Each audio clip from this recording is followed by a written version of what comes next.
نماز تو پڑھنی ہی ہے. نماز کو جماعت کے ساتھ اگر ادا کیا جائے تو اس کی اپنی ایک اہمیت ہے. اللہ کریم قرآن مجید فرقان حمید میں ارشاد فرماتا ہے وَأَقِيمُوا الصَّلَاةَ وَآتُوا الزَّكَاةَ وَارْكَعُوا مَعَ الرَّاكِعِينَ، اور نماز قائم رکھو اور زکوٰۃ ادا کرو اور رکوع کرنے والوں کے ساتھ رکوع کرو. اس آیت مبارکہ کے تحت مفسرین نے اپنی کتابوں میں لکھا کہ اس آیت میں جماعت کے ساتھ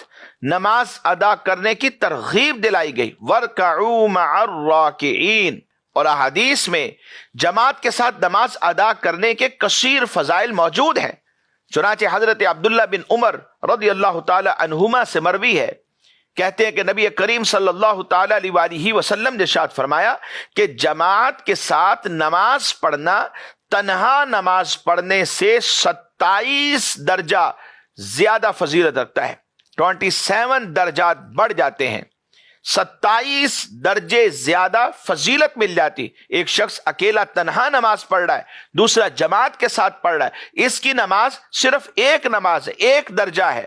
اور جس نے جماعت کے ساتھ ادا کی ہے اس کو 27 درجے اس کی بنسبت زیادہ ثواب مل جاتا ہے. اور حضرت عثمان غنی ذو النورین رضی اللہ تعالی عنہ کے غلام حضرت حمران رضی اللہ تعالیٰ عنہ سے مروی ہے، وہ کہتے ہیں کہ نبی اکرم صلی اللہ تعالی علیہ وآلہ وسلم نے یہ ارشاد فرمایا تھا جس نے کامل وضو کیا، جیسا وضو کا حق ہے ویسا وضو کیا، پھر فرض نماز کے لیے چلا اور امام کے ساتھ جا کر مسجد میں اس نے نماز پڑھی تو فرمایا اس کے گناہ بخش دیے جائیں گے. سیدنا ابو ہریرہ رضی اللہ تعالی عنہ سے مروی ہے، نبی پاک صلی اللہ تعالی علیہ وآلہ وسلم نے ارشاد فرمایا جو اچھی طرح وضو کر کے مسجد کو جائے، بات وہی ہے کہ وضو اس انداز میں کیا جائے جیسا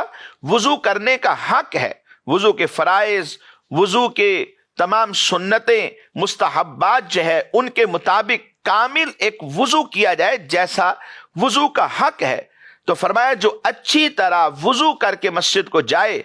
اور لوگوں کو اس حالت میں پائے کہ وہ نماز پڑھ چکے ہیں، کوشش اس نے یہی کی ہے کہ مجھے جماعت مل جائے، گھر سے نکلا ہے، وضو بھی کیا ہے، مسجد میں پہنچ بھی گیا ہے، لیکن اتفاق ایسا ہے